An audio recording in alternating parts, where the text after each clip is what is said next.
What is that hat on your head and why do you wear it? I don't believe myself in purpose. I don't believe in purpose. I don't believe in why. Sounds familiar. Mm-hmm. There is no why. There is no should. There is no should not. There is no real meaning. Take us a little bit back. Let's talk about your backstory. I don't know. I'm no I'm no one really. I don't fucking know. Where did you come from? How did you get into software business? How did you got your seven-figure award, eight-figure I award? was born in the front seat of a T-top Camaro in a drive-through liquor store. Why would you say that? My childhood was, quite frankly, my childhood was really, really fucked up. Okay. What's going on? What's going on, everybody who's actually listening to this podcast right now? First of all, guys, welcome back to the Nikhil Sai Show, which is hosted by me, the Nikhil Sai. And guess what's going on today? I'm back with another amazing two Karma Club winning guest. And this guest is a little crazy, I would say, and outrageous. And you will love this guy because, he just doesn't care so much on what other people think. And when I feel like I am limiting myself by other people's opinion, I scroll through his profile and I just feel motivated to get a come back and care less. And anyways, coming back, he's a very driven entrepreneur and he doesn't like to waste time. And he helps other entrepreneurs to build continuity offers, and sell software without actually owning a software company or building one. And that's what he specializes in. He is a two Comma Club winner, two Comma Club X winner, two Comma Club C winner, and he's gonna share a lot of stuff with us today on the Nikhil Sai Show. So let's not waste any time and actually let's welcome the Chief Hug Officer, technically the Chief Execution Officer of Tire 5, Jon Vaughn. Hey, John. Hey, Nick, how you doing? Great to see you. I'm doing great. How are you? Yeah, I'm great. Actually, my dog may come over here and jump on me during this interview, but I'm great. Okay, so you're making it up overall for what I just introduced you about, which is something I love, John. So it's fun to have you, man. So let's talk about what is that hat on your head and why do you wear it? So it's just a hat. I'm actually when I went to Funnel Hacking Live this year and I got several awards this year, I wore this hat on stage and I had so many people come up and ask me the same, no offense, but I'm just going to call it what it is, stupid fucking question. And so many people come up and ask me, Jon, what's the story of this hat? Why do you wear this hat? And my response was kind of like, well, what's the story with your underwear? Why do you wear your underwear? So but this is actually, I think this encapsulates a lot of my beliefs and view system on everything in the world, specifically whenever it comes to being an entrepreneur that, I don't believe myself in purpose. I don't believe in purpose. I don't believe in why. Now I am a big Russell Brunson fan. He's helped me learn a lot about marketing and a lot about making funnels. But one thing I really severely disagree with him on is he's always preaching this, you have to have your why. You need to find your why. Your why is important. And for me, I think that's nonsense myself. Okay. So I don't personally believe in purpose and I don't personally believe in why. So do you know who Alan Watts is? Sounds familiar. Mm-hmm. Okay, so Alan Watts he's dead, unfortunately, but he's a old school philosopher and he was really big into like Hinduism and Taoism and Buddhism. And in his philosophy, he would tell you that there is no why, there is no should, there is no should not, there is no real meaning. There's just things that people either do or don't. So I don't believe that a purpose is necessary or a why is necessary. So to me, my why is why not. So that like when somebody asks me, hey, why are you wearing that hat? Why not? That's my why. Like, why not? It's so much fun to hang around. I mean, this is one of the things which I recently shared when I was invited to be a speaker at an event. He was asking the same thing, like, hey, you're 21, you got all these awards. How did you do all of this? What was your why? And I mean, I kind of relate to what you said. I was like, why not? Why not be 21 and make $1 million? I mean, I did that for that reason. There was no specific reason other than, just thinking about if I can, why not do it? So I did. So it's funny, John. So, okay, let's roll back a little bit. I want to give a brief understanding to myself and the audience about who you are as a person. So take us a little bit back. Let's talk about your backstory, your ground roots. Where did you come from? How did you get into software business? How did you got your seven-figure award, eight-figure award, the two Comma Club C award? And why are you in India right now? I would love to know about that. And so let's talk about the whole journey, possibly. For sure. So the short answer to the very short answer, and I'll elaborate on it, but the very short answer to answer who am I don't know. I'm no one really. I don't fucking know, you know. I don't know who I am. I don't, you know, and it's actually something I struggle with on a daily basis is I don't know. It's hard for me. Okay, so for me, when I look at things, I could just make up some, and I believe a lot of people do this for Hmm. some reason, but I could just make up some arbitrary fucking information and say, you know, who am I? I could describe, you know, I'm some white guy. I could describe traits. I could describe characters about me, and I could just come up with this arbitrary definition of who am I. But to me, ultimately, that is a very meaningless, arbitrary definition because, okay, for me to understand who am I, it seems like I would need to first understand what am I.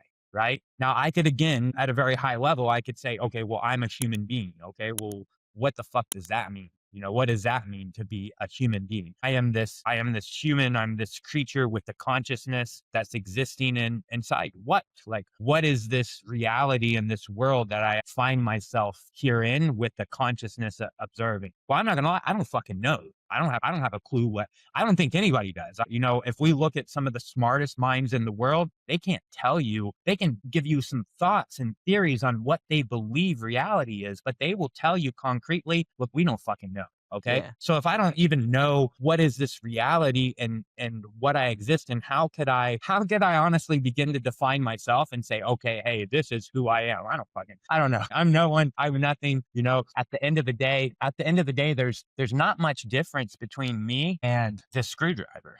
Okay. There's it is if you study us closely enough, right? If you study us closely enough, when we study this and we continue to zoom in and we continue to zoom in and we continue to zoom in on this screwdriver, which is fundamentally made of the same parts that I am, we find out that there's actually nothing there but some vibrations. Okay. So I'm essentially nothing but a vibration of energy in the universe. So I can't begin to tell you who the fuck I am because I don't know. I I believe. can't tell you where I was born. Uh-huh. Why is So that? why can I tell you where I was born? Yeah. No, I can because I know where I was born. So I Oh, can tell sure. you where I was. Okay, sure. Share us the story, John. I think that's the best way to kind of understand the mindset and the conclusion you came to live your life the way you want. So help us understand a little bit. Share the story. Where were you born? What was your childhood like? And why did you get into business in the first place? And what happened next? For sure. So I was born in the front seat of a T-top Camaro in a drive-through liquor store in Polk County, Florida. I was born into a Christian family. Dad was a Baptist preacher. We were missionaries to South America. My mom was like a very, very dumb, very traditionally dumb, didn't have a lot of brains, Christian brainwashed lady. Okay. My dad was and is actually, in fact, till this day, a very abusive psychopath. So my childhood was really, really fucked up. Okay. And I've actually written about this in my book, but my childhood was really non-typical. Okay. So it was scattered with lots of verbal abuse, lots of mental abuse, and way more physical abuse. So I was terrified of my dad. I was in and out of the hospital my entire childhood with broken bones, concussions, because like I said, my dad was what I would call it. And I know a lot of people won't agree with this, but it's what I would call a typical Christian. Okay. So my dad is what I would call at least a typical preacher. So look, I went all over before we were missionaries to South America. So I lived for 6 years in Cochabamba, Bolivia, which is like right in the middle of South America. And before we went to South America, my dad pulled us out of school and took us all around the United States to Christian churches to basically raise money so that they would give us money and pay us money to go teach those people about Jesus and about Jesus's love and all that. So I've been to, I don't know, 400, 500, maybe 1,000 different Baptist churches. Hmm. And I've met the preachers there. I've met their children. And I would say, and I say typical because to me, typical. So do you know what a standard distribution is? Hmm. A bell curve. Okay. So if you know about statistics and you know about math and you know what a standard distribution is and a bell curve, it's a way that most data will plot out on a map. And you can see in a standard distribution and a bell curve, like 90 of all the data falls inside this curve. And there's only a small amount that's outside the curve where there's outliers. And meeting all of these preachers' kids and deacons' kids and missionaries' kids, they all had similar stories. Were all sexually molested by their parents. They were physically abused. They were mentally abused. More than 50 of them. Okay. So when I'm saying And that's why I said I think a lot of people won't agree with me. But when I'm saying I would say my dad was a typical Baptist preacher, it's because out of all the ones I've talked to in my life, most of them, they beat their children, they abuse their children, they physically, sexually, mentally abuse their children. So to me, if 50 of the people that I meet are giving me this story, to me that becomes typical, right? It's okay. Well, that's a typical. It's a typical thing. So anyways, that's kind of like how my childhood was. It is very dark, very, Mm-hmm. very, very dark. But looking back at it now, I would say that it was. I would say that's probably one of the biggest assets that I have is looking back Why would at you say all of. that? Um, you must have friends, right? Oh yeah, You not you many, but yeah. Okay, but okay, so let's go back whenever you were younger and you weren't as successful as you are now. You Mm-hmm. must have had some really stupid fucking friends Oh that yeah, were that they were the traditional type of people. They weren't interested in making anything for themselves. They just wanted to go get a bullshit education, get a bullshit job, and get some bullshit money so they could buy some bullshit stuff. Now sure. go back to those people, and most of the time, what do? They spend their time complaining, and they spend their time complaining about what? Nothing in particular, right? Like, and this is most people, if you look at most people will sit and complain. Like if some, like, okay, look, why is it that a lot of people can't make it in business? Well, they fear rejection, right?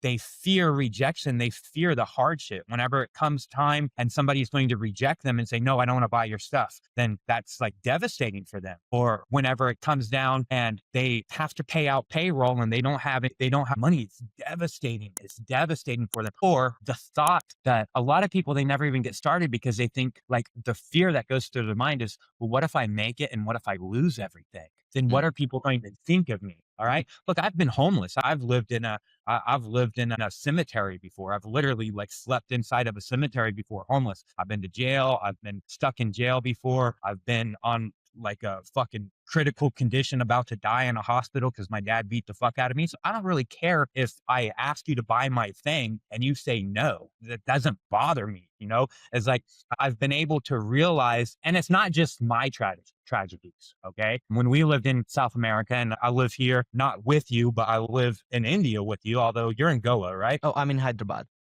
Okay, so you're in Hyderabad. I'm on the other side in Kolkata. But living in South America and then also being here in India, it's like go outside in India and look at these fucking kids that fucking sleep on the road. They literally sleep on the road. Now imagine complaining about something in your life, knowing that this little bastard is out there just sleeping on the road. A little kid, Yeah, a little tiny kid, 7 years you old. know, Yeah, crazy. with no hope. Right. So it's like now when I look at average people and the problems that they have in their life, and then I just compare them to the shit that I went through in my life or the shit that these kids are going through right now, it's like, there's no problems. I don't actually have any problems. I don't have anything to complain about. I don't have anything to be unhappy about, really. All Mm. right. Every problem that I have, everything that I want to be unhappy about, it's just made up. I've just made that shit up in my head. But I don't suffer from these things because of all the stuff that I went through. I've been able to realize, like, okay, hey, this isn't going to bother me. So what if I make millions of dollars? What if I start a company, hire, employ 70 people full time, and then my company goes bankrupt? Is that the end of my life? No. Is it the worst thing that's happened to me? No. Will I be able to live through it and survive? And I think a lot of people, they haven't went through enough adversity. So I have this philosophy. I Sure. have this philosophy in my life that's called eat shit. Okay. So and I think everybody should eat some shit, because if you ever go eat someplace and you have some food and you're like, oh, hey, this food tastes like shit. Well, guess what? Guess what I instantly know? I instantly know that you've never eaten shit before. Right? I can easily understand that you've actually never eaten any shit. That's why you're saying that food tastes like shit. But this food that you hate and you think is disgusting and you think tastes like shit, I guarantee you, if you put it down and then you go find some shit, like some actual shit, and you eat it, then you're going to look at that food and you're going to say, wow, this is great. I actually like this food. Please give me that food. Why? Because that shit that you ate has really changed your perspective. Mm. And I think what happens in the world, especially whenever it comes to entrepreneurism, is people haven't really went through any shit, went through a lot of bad experiences, and they're scared. They're scared shitless to go through the bad experiences. But those are the things that make all experiences good, right? It's like, hey, if you want to enjoy your life how it is right now, without increasing anything, right? then just take away a lot of the shit that you have in your life and make your life horrible. And guess what? You do that for a week and you'll go back to the life that you have right now and you'll no longer be unsatisfied with it. You'll be happy. You'll be like, oh my God, I'm glad I have this. Right. Mm. So that's why I said I think it's my biggest asset because of those experiences that I've had. There's not a lot that's really going to bother me anymore. There's when bad things happen, I can easily understand that that's not a real bad thing, right? It's like it's not the end of the world. It's something I can easily recover from. It's interesting. I mean, that's a very, I would say, not usual mindset you have, John. And how did you come to that conclusion? How are you kind of, undisrupted or not affected by other people's opinion? Or how did you come to a conclusion that you could like, I mean, I know the experiences and what you've gone through, the shit you've gone through, made most of it. But if you could advise somebody to, I would say, not care much or not be affected by other people's opinion, what are the first few things they could do to kind of do that in a starter stage, if I would ask? Well, I think personally, okay, my personal belief Mm-hmm. is I don't really believe that most people put a lot of weight in other people's opinions in the first place. I think that what really goes down when you evaluate people psychologically, right? Whenever you actually look at the root cause of the problem, I don't think the real problem is they care what that fucker thinks or they care what that fucker thinks. I think at the end of the day, the real root cause is people have very little self-worth and people have very little self-value in themselves. People don't think a lot of themselves. So they don't internally validate themselves and they don't internally love themselves. So they look on the outside for that validation from others. They look on the outside from that. Okay, so let's take you for example. You got all those bullshit awards back there for making all this money. Now, there must have been some time before you made all that money Mm-hmm. where you really didn't have a whole lot of money, but you wanted to buy really nice clothes. You wanted to buy a really nice car. You wanted to buy a really nice watch because you didn't have the money, but you wanted other people to think that you had something, right? You wanted people to look at you and be like, okay, hey, yeah, this guy has something, you wanted that external validation from them. Why? Because you didn't have it internally. Mm. Now, once you go out and you get all the money, you don't really care about Yeah. if other people look at you and understand, oh, he's got money. Why? Because that's not near as valuable as the money that you actually have, right? So I think this is actually the root cause. I think the real root cause is that people are putting weight in other people's opinions and other people's thoughts because they don't think very much of themselves. They don't care about themselves very much. They don't love themselves very much. So they look to other people's opinion. And I think the steps to get away from that is you have to really detach yourself from the normal thoughts and philosophies of society. You need to adapt almost a nihilist philosophy where you begin to understand that nothing really matters anyways. I mean, if you make $100 million or if you're fucking dirt poor, that doesn't actually really matter. The only value that is there is whatever value that you decide to assign to it. And if you want, you can assign it zero value. Mm. You can assign everything a zero value, right? And once you begin to actually understand that, okay, there's nothing that so this is how I like to think about it. All right. Do you think it would be important if somebody could cure cancer right now? And we just automatically somebody went out and they had like this magic pill and you just took one magic pill and your cancer, no matter what type of cancer that you had, that just is magically cured. Is that important? Would you say that's important? It is. Yeah. Okay. So now we've determined that's important. Let's say you do that. All right. Let's say you go out and you spend your whole life or whatever, or even a day, it doesn't matter, however much time you dedicate to it. You come up with the cure for cancer. It's put into this pill. Anybody that has cancer, boom, they just take this pill and they're cured. All right. Now, let's say you just did that yesterday. Mm-hmm. When you wake up tomorrow, how many ants do you think will be on your front porch to congratulate you and tell you how good of a job that you did? Yeah. I mean, ants, I don't think so. How many butterflies do you think will come and fucking say, hey, They don't care for what I did. so, okay, so then that means what? So then how is it important? There's no real importance there. It's important to people who have cancer or maybe who have a family member or a loved one who have cancer. Okay, so this is relative now. So this becomes relative, which means what? It's not really important at all. It may be important to an individual. But that actually doesn't mean anything in the universe. All right. And the universe, not saying that a person doesn't matter. Okay. But us as people, we have this grandiose, we're so magnificent. I think part of this actually stems from a lot of the different religions, or organized religions, where in that religion, they say there's some almighty deity, and that deity specifically created us. And because of that, we feel that we have some importance, that we're really important. All right. So if no ants are literally, there's more ants than there are people. Okay. So if no ants, no butterflies, no fish, no dogs, no cats, no lions, no elephants, no giraffes, no squirrels, no other organism at all is going to come up and congratulate you for your accomplishments that are so important, only a person would. So what that really means to me is that it's not really that important. It's only important because some conscious person put it in their mind and they have arbitrarily defined and said, hey, this is important. Hey, this has meaning. So it's all relative. It's all relative, right? This is not to say that you can't consider it important, but in the grand scheme of the universe, it doesn't matter whatsoever in the grand scheme of the universe. Interesting. Now, you don't have to take from that, and you don't have to say, okay, hey, well, look, if I solve cancer, the universe doesn't give a fuck. The ants aren't going to congratulate me. So why do it? This brings you back to, again, why not? Right? This is where it brings you back to, there doesn't need to be a why. Why not? If you want to fucking go cure cancer, go do it. But don't kid yourself to think that this is so important. Hmm. All right. Now, the reason that I think this is key is because once you adopt this philosophy, then there's no reason for you not to love yourself and not to have a high self-worth. Because why do people not love themselves today? Why do people not have a high self-worth today? Because they feel that they haven't accomplished anything important. They feel that they haven't done anything important, right? They feel, oh, I haven't made a lot of money. That's important. And because I haven't done that, I'm a Yeah. loser. All right. Hmm. I mean, But once you realize that none of that shit's important anyways, it's just you that's assigning value to it, and you could assign zero value to it, then you can begin to actually love yourself and care for yourself. And once you do that, once you really love yourself and care for yourself, then it's really hard to give a fuck what somebody else thinks. interesting. John, I mean, it's really, I would definitely agree to some extent on what you're actually saying. But if nothing is important overall for any individual on an average,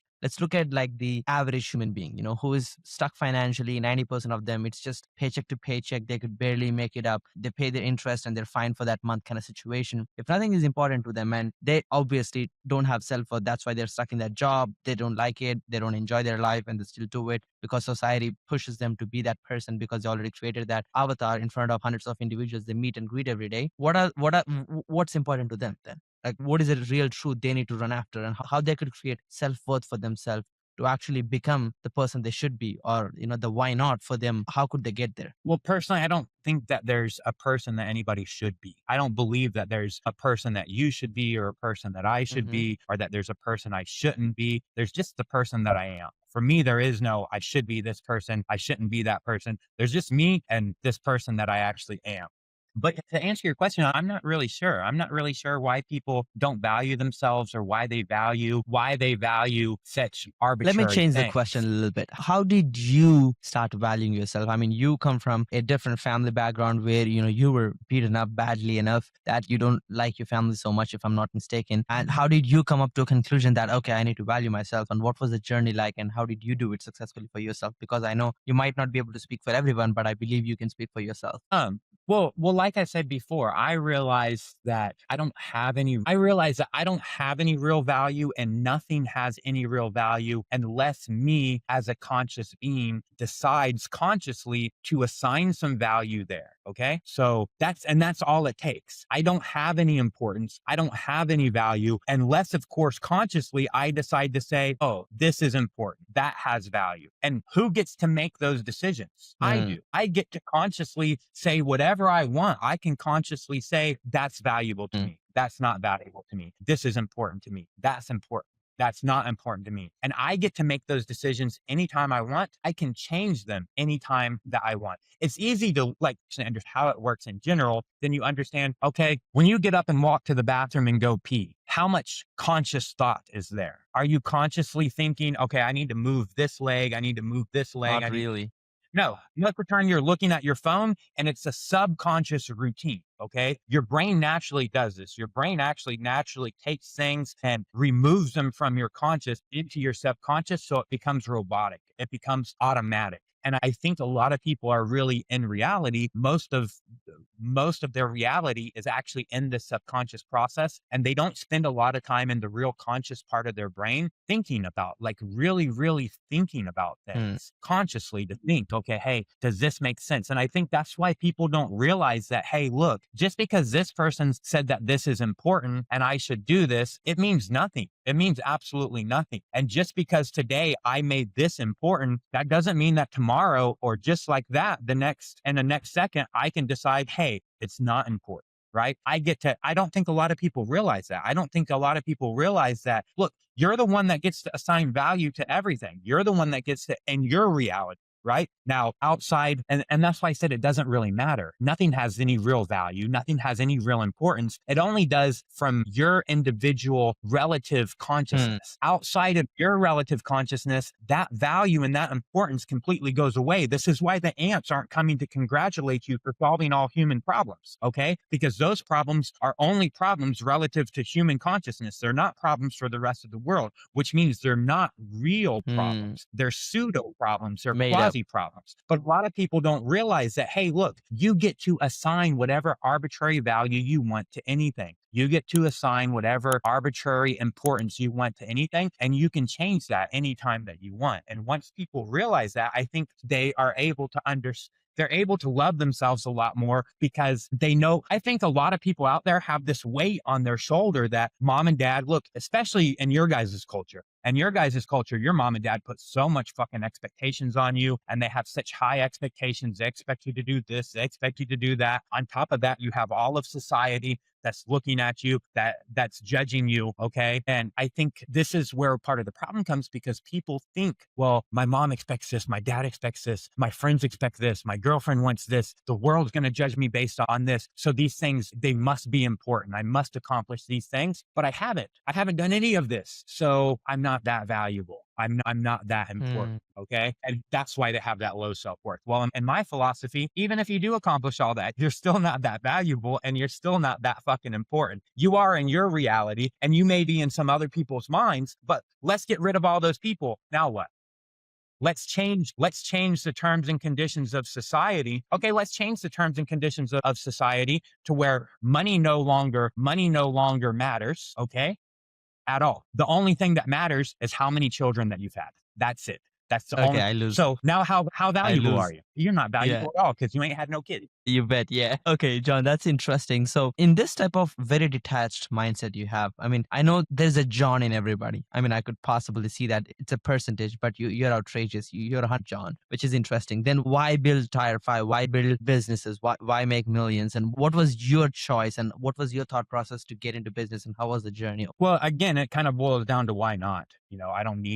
I don't specifically feel I need a reason to do this or I need a reason to do that. I am this conscious being that I don't understand. I do have this consciousness that I don't understand. I am stuck on this planet that I don't understand. I am in but I don't understand. I do believe that there's nothing that I should do. There's only things that I do. I get to choose what I do. Okay. But the reason that I started Tier 5 was, to make a long story short, I was going to college for computer science, for computer engineering, and I had some personal problems, a lot of baggage, and for a long time, I was just a very angry, very violent person. I used a lot of drugs. I drank a lot of alcohol. And anyways, I ended up in jail several times. So I was in jail for doing some stupid shit. And because of that, I was no longer able to get financial aid to finish up my college education and get a degree. Because of that, I wasn't able to get a traditional job as a software engineer at a traditional company. So I turned to freelancing. I turned to places like Upwork and Mm-hmm. Elance and just self-employed and started doing freelance work. And when I started doing freelance work, I realized a few things. One, that doing work for somebody else was fucking boring. It was just really boring. And I just did not enjoy it whatsoever. Okay. I just realized that, hey, what you want me to build is, I can do it, but it's boring and it's not stimulating me mentally. I'm not happy doing it. I feel like this is dumb. I do, in this reality, in this society, I do need the money to eat and survive. I mean, I don't really need it. I could go outside and eat bugs if I wanted to, like the yogis and shit. But I don't want to do that. I want to go eat a hamburger and I need money for that unless I want to steal it. If I steal it, I'm going back to jail. So to conform with society, I need the money. But I realized, to do the work for you to get the money, it's boring to me. But then I also realized that like, look, hey, if I can do this, then I'm like the perfect person to go interview other people and find somebody else that could also do it and could do it cheaper than me. So I started doing that. So I started actually getting jobs, but then instead of doing the work myself, I would find somebody else to do it, and that would do it.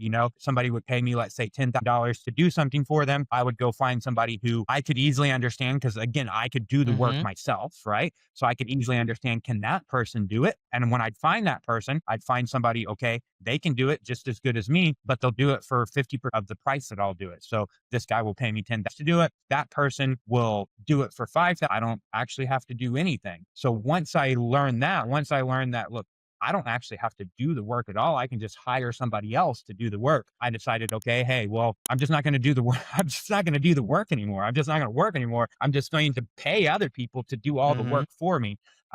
So then that's how I started. Interesting. And this is at what timeline? What time did you actually start the outsourcing software company you built? And how did you pivot into creating SaaS, which you're allowing other people to white label and resell? So this was about 9 years ago, 10 years ago. So for about 2 years, I just kind of did it all by myself. And then I started, I realized that when I was looking for jobs and getting jobs, the jobs that I wasn't getting, the people, I would always ask them for feedback, right? I would always say, hey, I put in an application or I put in a proposal. You didn't go with me. We had good dialogue. Why didn't you choose me? And 100% of the time, the answer would be, oh, we hired these Indians over here because it seemed like they could do just what you said, but they were going to do it for 50% of the cost or for 30% of the cost. So, I mean, honestly, at that time, I didn't know where fucking India was. I had no idea where. I had no idea. Like, I'm American. Okay. So at that time, I thought they were talking about like fucking American Indians. Like those Indians. So I started looking and I realized, okay, hey, there's this whole country called India. And then, so I got this ideal. I was like, okay, hey, well, I can hire these people too. So I started outsourcing almost all my work to India. And so I started working with freelancers. I started working with Indian companies, and no offense to Indians, but I realized that through trial and error, that working with an Indian company kind of sucks because it's hard to find ones that aren't going to scam you. It's hard to find one where you're going to get what you actually pay for. I wasn't able to control the process. So I ended up meeting my wife, who was Indian. She's actually here from Kolkata. Well, she's actually from Burdwan, which is close to Kolkata, like a little Mm-hmm. village town. So I came home. I came over to India to work with several of the companies I was outsourcing to. I had all these problems where I was paying for developers full time, and they were charging me for the full-time developer, but they were only working like 25% on my projects. They were working for 4 different clients at the same time. So I had met my wife on Tinder, actually. So while I was here, I was on Tinder. I met my wife on Tinder. We started dating and stuff. And then we fell in love, and we decided, she started working with me, helping me manage the freelancers and the developers and the companies. And we just decided, look, we can't control this process. It's not the developer's fault. That guy doesn't work for me. He works for company XYZ. And when his boss says, hey, look, you have to lie to that person. You're going to work for these 4 different clients, but don't tell that client. You tell each client you're working only for them. That's his job. That's his livelihood on the line.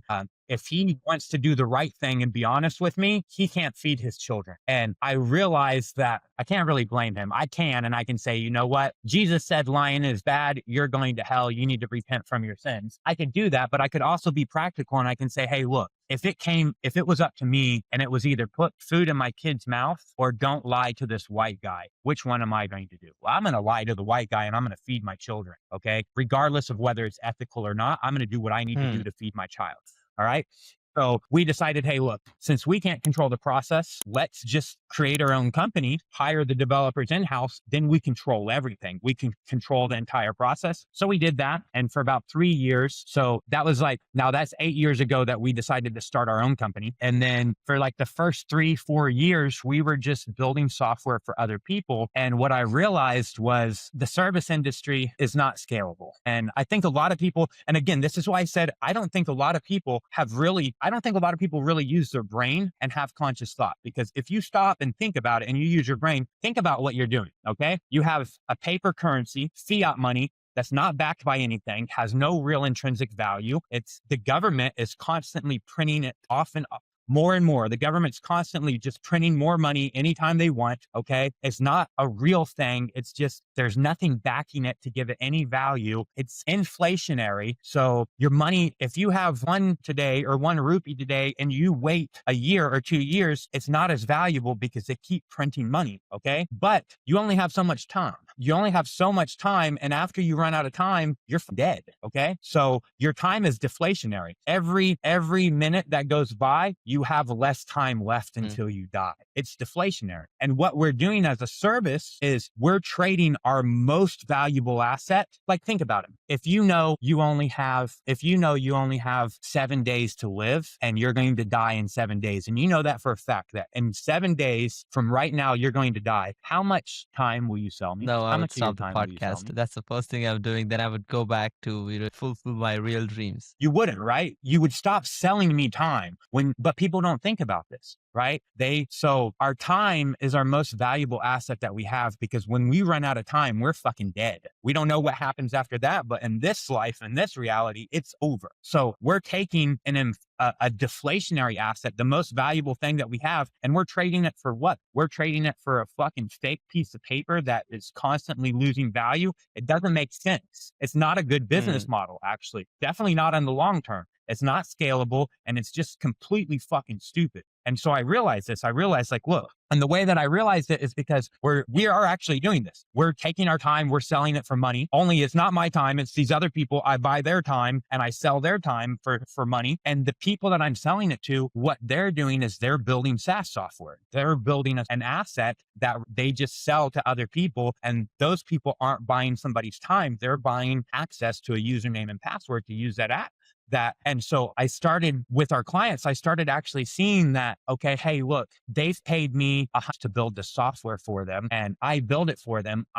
They go do a launch, they make 5 on the launch, and then they have a recurring coming in every single month without them having to do anything. I got the short end of the stick. Like, I got the bad deal. I thought, wow, like, this is how I thought at first. I thought, oh, fuck yeah, I just made I didn't have to do any work. I paid these guys $75K. I put $75K in my fucking pocket. I'm a boss. But once I really started thinking of what's happening, and I started thinking, well, what did they do? Well, they gave me I had to go buy people's time and sell their time like they're slaves. They went and sold access to the software for 500. They're instantly in a 300 profit, and they didn't give any time to anybody. They didn't sell any time to anybody. And now they have continuity. Now they have recurring revenue of what I did was stupid. I'm getting a bad deal. So I realized, hey, look, I should just make SaaS software myself, because then instead of people buying time from us, they can just buy the software. So we transitioned and we started building our own SaaS software. But then I realized I don't know anything about marketing. I don't know how to marketing. I don't know how to sell shit. I don't know how to market. So now I've built all the SaaS software. I don't know how to sell it. I don't know how to market it because I'm not a marketer. I'm an engineer. So then I started thinking, well, who does? Okay, well, marketers. Well, how can I get a marketer to market my software for me? Oh, I have to pay them money. I don't want to pay them money. What if they don't do a good job? Okay, well, are they going to market my software for me for free? No, but they'll market their software for free. But they don't have a software. Oh, well, they could pay me money to build them a software. Oh, well, they don't have okay, well, I have this software. It's mine. They're not going to market it for me for free. But if I let them pretend that it's theirs and now it's their software, they'll market it for themselves for free. Okay. So it was like filling a gap, right? It's like, I have the software. I don't know how to sell and market it. They know how to sell and market it, but they don't have the software. Okay, so let's partner up. So that's how we transitioned into allowing people to white label it and join our partner program and become resellers. It's like a perfect match. That's crazy. That's crazy journey overall. So interesting. So how do you monetize it overall? I mean, getting the awards you have with the team and the kind of timeline you actually have done this, it's intriguing overall. So help us understand, like, how quickly you monetize it. How was the journey overall? And help us understand behind the scenes. So basically, once we had products to sell people, that was about 4 years ago. And I just came to Facebook and I just started telling people on Facebook about our offers. Like, hey, what do we offer? What do we have? And started making offers on Facebook. So we do everything pretty much organically. And we have software. Part of our software is specifically for organic marketing to help with to identify the types of people that would buy my products and service and start connecting with them and start a conversation with them automatically. So basically use our software to then go in and find people to actually sell the software software and or buy the rights to sell Makes the sense. software from Okay, us. that's interesting. I mean, I understand the part on like how you're monetizing it. Now, the question comes down to it's an interesting business model. You have the advantage of having the team and technicality and expertise to build the software. And of course, you found a gap in the market where they need the organic tools. But how did you actually hit the 7 and 8 figure and even the 2CCC award? How did you monetize it so well? I mean, people have this misconception which you could break possibly that organic isn't super scalable, and here we are, you on the stage with the $25 million award, the 2CCC award. How did you get there, and how did you break through that crazy revenue numbers overall with the software? Well, uh, I'm not going to say organic is so scalable because organic can only take you so far if you're doing organic to find customers. But from my approach, okay, from my approach is exponential. I don't look for customers specifically. Okay. I look for people who can bring me customers. Okay. Most people, what they do when they're doing organic is they're going out looking for, okay, one customer, two customers, three customers. Well, I'm not doing that. I'm going out and I'm looking for the people who can bring me customers or customers. And then those customers or those 1,000 customers can each bring me two or three customers. Okay. So that's kind of how we were able to do what we've done, is because my whole thing is when the offer that I have is intrinsic for the person who purchases that offer is going to then go in and spread my brand's name. Okay. So for example, you Yeah. must have some Mm-hmm. low ticket offer, right? That Sure. you sell for a low ticket. Okay. Now, what's the ideal of that low ticket offer? The ideal of that low ticket offer is to Yep. ascend people up your value ladder, right? So now picture this. Instead of you to buy that low ticket offer, let's say it's $10. Okay. So instead of you going and spending time to find people who are going to buy that $10 offer and then go up your value ladder, what if instead of that, you found people who would give you, instead of $10, they would give you but now they can resell your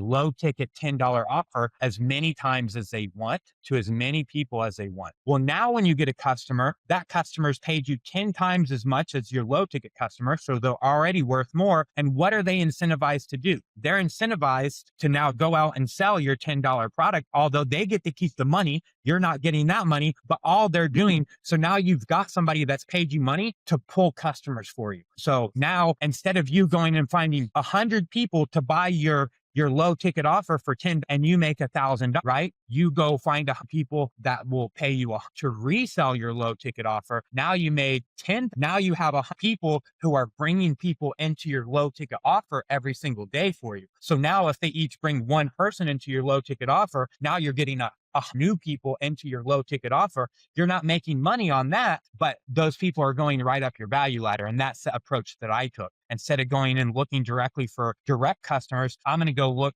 for people who are going to pay me money to bring me potential customers and essentially fill my value Interesting, ladder up for interesting, me. John. That's awesome. I do have like a few questions before we sum up the interview. So I would love to start with what kind of tools do you use to manage yourself, your software and your productivity on a daily basis? Well, honestly, I don't use anything to manage myself. I don't use anything to manage myself or my productivity. I think one of the things that was most interesting to me and is still most interesting to me about being a business owner is just the freedom to do whatever you want whenever you want to. And if you don't feel like being productive, then you're just not productive. If you want to be productive, then you are productive. Okay. But the tools I use the most, I would say, okay, there's ClickFunnels that I use for building funnels. There's ActiveCampaign that we use for email marketing. There's one of our tools, which is Chirply, which we use for like our sales process, SMS, and doing phone calls and stuff like that. Then there's Zapier that we actually use. There's Zapier that we use for automations. We use Teamwork and Teamwork projects to manage internally our internal chat for the company and for our software projects to manage the software projects. And then we use our own organic marketing tools to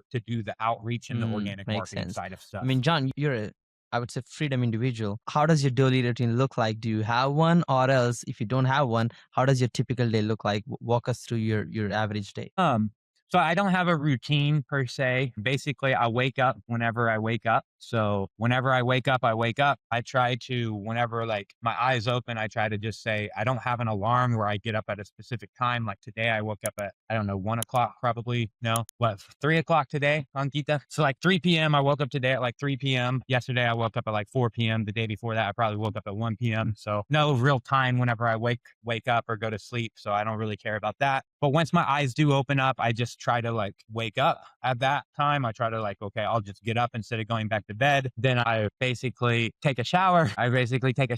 Spend some time with my dogs and just like pet them and stuff. Take a shower. Then I come into my office. Once I come into my office, then I basically drink a little bit of coffee, some avocado coffee that I have imported from Bali. Basically start my day off with this, which is this is creatine HCl. So this is some creatine hydrochloride. And then this is just like a pre-workout. So it's Mm-hmm. just basically like caffeine. So I drink that with my coffee and then have like a little bit of this stuff up here, which is just like a mass builder. So I have a little bit of protein. And then once I have that, then I go hit the gym. We have a gym. So we have like a 15,000 square foot office here. And on that side of the office, we have like a full gym. So then I go to the gym and spend like an hour, 2 hours in the gym, depending on what I'm doing.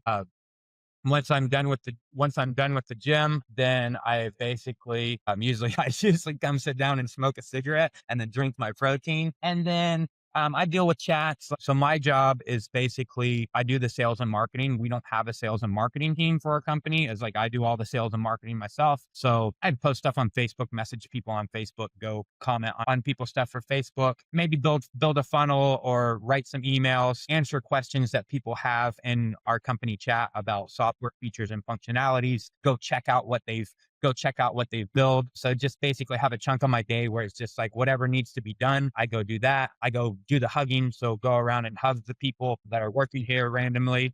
Spend some more time with my dogs. As you can see, one of them is right over here, just sitting down there. So go outside and play with them because I take them to the office and stuff. Whenever I feel like going home, I go home. Sometimes I go home by 8 p.m., sometimes 9 p.m., sometimes 1 a.m., sometimes 5 a.m. It's just like whenever I feel like it. If I don't feel like doing anything more, once I get home, usually play Diablo with my wife. Me and my wife play Diablo 4. So we usually like play Diablo for a little bit and then we eat some food and then I go to bed and do it all over. That's one of the very interesting routines I've ever heard, and it's not even a routine, and that's the crazy part here. You might change it anytime, anywhere you like. That's truly interesting.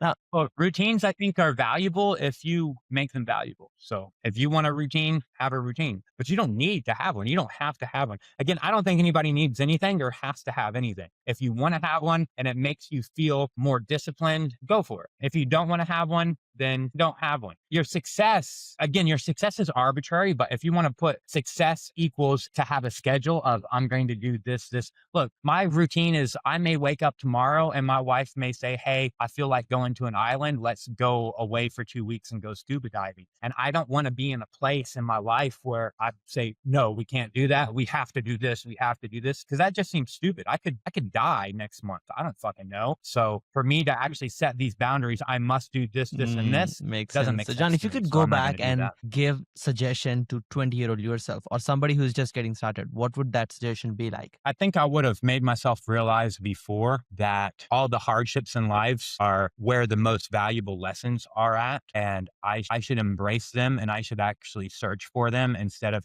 because at 20 years old, I was still doing drugs. I was still drinking. I was still fighting. I still had a chip on my shoulder because I felt like somebody like you probably had a mom and dad that loved you and told you every day that they loved you. Whereas I had a dad that would tell me I was a stupid faggot and punch me in the face every single day. And I felt that you had a better life than me and you were probably going to be more successful than me because of that. And I would have envied you at that time, and not just envied you, I would have had animosity towards you at that time. And I would have wanted to fight you at that time because you had a good life and I didn't have a good life and you hadn't went Mm, through the pain that I had went through. And I wanted to give you some of that pain because I felt like I had too much of the pain and you didn't have enough of it. So I should balance it out and give you some. So I would go back and just make myself understand that, hey, that pain and those hardships, that's actually where you get the most valuable and the greatest lessons in life. So instead of feeling bad about those and instead of trying to avoid those, you should seek those out because that is one of the accelerators. That's one of the biggest accelerators that makes you sense, can John. have. Interesting. What do you consider your life's biggest biggest achievements and what are your next bigger goals? I don't believe that I've accomplished anything important in my life or any big achievements in my life. And again, this may sound weird, but I don't have goals personally. I think goals are really stupid and arbitrary myself personally. So I don't make goals and I don't have goals because they don't seem like goals don't seem like they add any value to me. If I have a goal and I don't make the goal, that I'm going to somehow feel bad that I didn't do an arbitrary thing that I said I needed to do by this time or something. So personally, I don't personally feel like I've had any big achievements. You could say starting a company and employing, 70 full-time people, making multiple millions of dollars, having a net worth in the eight figures is an achievement. But again, like I said before, I haven't had one single ant come up to me and say, "Hey, John, good job on everything that you've done." So until that happens, I'm not going to consider that I did any. I mean, I haven't done anything great for humanity. I haven't figured out reality or anything like that. So no real. I don't think I've done anything Interesting. great. And like I said, I just don't. I don't have goals. I don't think to me they're not important. I don't value them. They're not important. So I Understood. just don't make Understood. If you could go back in time and be like, okay, that's the biggest mistake I could have avoided, or I could share with other people so that they could avoid that, what would that mistake be? I think the biggest mistakes that I've made in my life is to think that to to think being able to exert physical violence or physical dominance over another individual was somehow important and somehow justified in some way. There was a long time in my life where I was a violent person, and I thought that I had the right to be violent and I had the right to take my violence out on somebody if they did something to me. And I thought it was an accomplishment, right? Like, oh, hey, I can beat that guy's ass. I could beat that guy's ass. And I thought, okay, hey, that's good and that's valuable. And I spent a lot of time locked up in jail like an animal because of those philosophies, because thinking that, hey, being able to beat somebody up or not having a peaceful outlook or not being peaceful and not looking for ways to be peaceful. I've spent a lot of my life in a situation in which I would never want to be at again because of those John, beliefs. in your past few years of you having this very unique mindset, have you ever gone to be that old beast or animal you were to kind of get physically, Yeah, a few times for sure. interesting, interesting. Okay. So So I had a monkey that the first monkey that we had. you The first monkey that we had was like you had a such a monkey monkey. Yeah, I've had four of them. in So India? I've had four of them, and Is it legal? you know how India is. You know how India is. Everything's kind of legal. The legality depends on how much money you're willing to pay for something. So My God. Guys, disclaimer, that's not how it works. John has too much money and you don't, so don't do outrageous stuff. So interesting. So you had a monkey and what? Did you fight with it or what? yeah. So I kind of feel bad, but at the same time, I don't feel bad because I think that I don't really believe in God. But if I did believe in God, I would say that God brought that monkey to me to remove the last bit of real impatience and hate and anger that I had inside of me What that I happened wasn't able to exactly? get out on my own. He just did monkey shit. If you know how monkeys are, he was just always doing monkey stuff. And I would sometimes get so frustrated with him and I would like punish him. I would do mean, hateful things to him, like, And he punches you punch him in back, the or face. it's outrageous. I cannot even imagine a monkey in the same house that I'm in. I don't know how would you. He wouldn't punch me back. He would bite me. Dude, He would that's bite me and dangerous. stuff. So I mean, obviously he didn't want to be there. He didn't want to be there being punched and stuff, obviously. So he would let me know that, hey, So he wasn't what did you happy do in the about end? that Did you by leave trying them to or get. did you give it to the forest department or what happened to those monkeys? Yeah, and so that one specifically, we let go and close to some Hanuman temple where they was already worshiping monkeys. So that one specifically, we let go in the forest area. And the other ones that we had they weren't so monkeyish. They were actually a lot nicer and I mean, they were still monkeys and stuff, but they were like a lot more tame and a lot more friendly. But we ended up letting those go to the forest department and giving those to the forest department because where we live in a gated community, and those monkeys would It's outrageous, man. get outside your house and get into other people's house and take their potatoes and stuff like that. So some of our neighbors weren't happy that the monkey would get inside their house and chase them outside and shit, and they were scared of it. What So else did you yeah, we pet, ended up John? giving them to. part. I've had monkeys, I've had snakes, I've had spiders, scorpions. Right now we just have, I've had cats. Right now we just have dogs. All in India. No, in India, I've only had cats, monkeys, and dogs. Fun, man. You're having fun time. And what inspires you, John? Why do you wake up, and who are the key people involved in your journey, if you want to name few? So again, I don't believe personally in inspiration. So nothing inspires me because I don't believe in inspiration. I think that inspiration is a crutch that people use that's just not needed. So for me, inspiration isn't actually needed anything. Why do I wake up? So again, I don't want you to feel bad about this, but I just feel like this is such a stupid question that people always like, that society expects people like, why do I wake up? It's fucking biologically programmed inside of me. There's no, why do I wake up? I don't know. There's some biological program. You don't not wake up. The only time you don't wake up is if you fucking die. So because I didn't die, that's why I woke up, because I didn't die in my sleep. And there's no other option. Either I go to sleep and then I die and I never wake up, or I go to sleep and I don't die and I just naturally wake up. There's no inspiration that's required for me to wake up. It's just a natural part of my biology. So that's why I wake up, because biology, I'm just programmed that way. But I would say the biggest part of my life, she's sitting over there. Where is she? She's right there. It's my little Indian wife. So that's the biggest person involved in my life, and my partner and Okay, what's her name? So, Anukita? Is that? Yeah, you have a list. I mean, I need to interview you. I really want to know, how are you dealing with this weird guy right here, sitting in front of the computer right now? The best. It's funny. John, oh my God. I could say probably you're one of the most unique personalities I've ever met, John. I don't know how can I compliment more. I want you to think about this. Look, I want you to think about this. And I want everybody to think about this. You know, most of the world and most people, they live in a box. They live in some constraints. They're scared to be themselves. Most people aren't themselves. They show the world a version of themselves that they're not even happy with. They're not even comfortable with. And they do that for what? Because they think that they can make some money. Well, guess what? Most of those motherfuckers are still broke. Okay. So there's this ideal that I have, and it's called the happiness index. Okay. So now consider this. Consider right here is your normal happiness index, right? Now, what most people do is and we're programmed by society for this, and we allow ourselves to be programmed. What most people do is they sacrifice their happiness. So they go from being right here naturally happy to going down here, and in exchange that they think that they're going to get some money. They think that if they sacrifice some of their happiness, that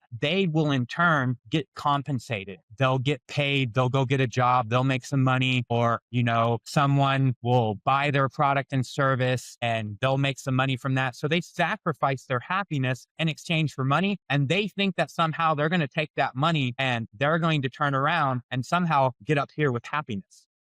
But I think we all understand that I think almost all of us can look inside and start to use our brains and think, and we can realize that, hey, I sacrificed my happiness for money. Now I'm only this much happy. I have to spend all of my money. I spend 100% of my money to try to get my happiness back. And I only make it to here. So I'm missing this much happiness. I have this much less happiness than I did when I started. I have no fucking money. And that's the situation that most people are at. They're missing happiness that they gave up in exchange for money to buy more happiness. They don't have any money left over after they try to buy back their happiness, and they didn't make it back to this point. So they're at a happiness deficit. They're still fucking broke. Now, your other option is you can start out at your happiness index. You cannot sacrifice any of your happiness at all for money. Then guess what? You don't have to use that money to buy back any of your happiness. So you're already right there at a normal happiness index. And I promise you, if you do that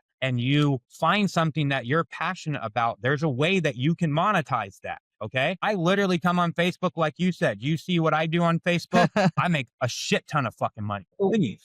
But I do it and I'm happy doing it. Okay. So I never sacrifice my happiness. I'm just me authentically. I'm not going to fucking apologize for it because I'm just me. Okay. I'm not going to be a person that you want me to be or somebody else wants me to be. I don't care what you guys want. I don't care what you guys think. You guys are ants, just like me. Now, when I say you're an ant, so am I. I'm not some special, I'm nothing, okay? Now, I know if I'm nothing, everybody else is fucking nothing too. Nobody understands who they are, what they are, or anything. They're just making shit up, pretending that they do, when deep down inside, we all know that we don't. We may have a belief, but we don't really fucking know anything. Okay. So I don't sacrifice my happiness, and I find shit that I'm passionate about, that I enjoy. I can monetize it. Now I make money. I don't have to spend that money to buy back my happiness because I never gave it up. So now I have money. Getting that money itself has given me some additional happiness. So now my happiness is here. So now compare me to the other person. I have additional happiness and I'm not broke, versus the other person, they're missing happiness. They're broke. Okay. So I think everybody should really just evaluate their lives and just fucking be themselves and stop worrying about what other people think about them, what accomplishments they're going to fucking make, how much money they're going to make. Be themselves, who they truly are, and find something that they enjoy and they're passionate about, and everything will work. It's interesting, John. I have one last question. Did you learn Hindi or Bengali when you're in Kolkata? I'm in Bangladesh now. That's it. about as much as I learned. That's about it. I had some guy telling me that I was a Marachod de America one day. And so I know a couple more phrases like, Ami Tomake Kubalabasi. I know that. I know Ami Dim Kabo, Ami Luchi Kabo, Ami Dosa Kabo, Ami Bak Kabo. And that's about it. It was fun, John. And if somebody want your help, or if they want to connect with you, where they can find you, how do they connect? What's the best place? Yeah, they could just stalk me on Facebook. So I spend a good amount of time on Facebook. They could just Perfect. stalk me on Facebook. Any last words to conclude the whole session for today for all the listeners? No, I really appreciate it. And I'd love to me and my wife would love to have you on our show, Millionaires Insiders, and find out how a young brown guy made so much money. Sure, we will, John. We will schedule that. And I would love to interview your wife too. It's interesting. I want to know how she deals with you, honestly, because it's not usual. It's not normal. It's going to be fun overall. But John, trust me, she's very far from normal herself. She's also a very weird person herself. She's very weird, you say? Okay, it's an interesting pair to see, John. Once again, appreciate you jumping on. Thank you so much for this amazing opportunity to spend your limited time with me for well over 75 minutes now. And guys, hope you enjoyed the show so far, and hope you're a little more outrageous after watching this podcast. Hope you care less of what other people think, and hope you try to hit your happiness meter and not chase what other people want you to chase. And I'll be back with another amazing guest just like John on the show once again. This is me, Nikhil Sai, signing off for today. Bye, John. Appreciate your time. See ya.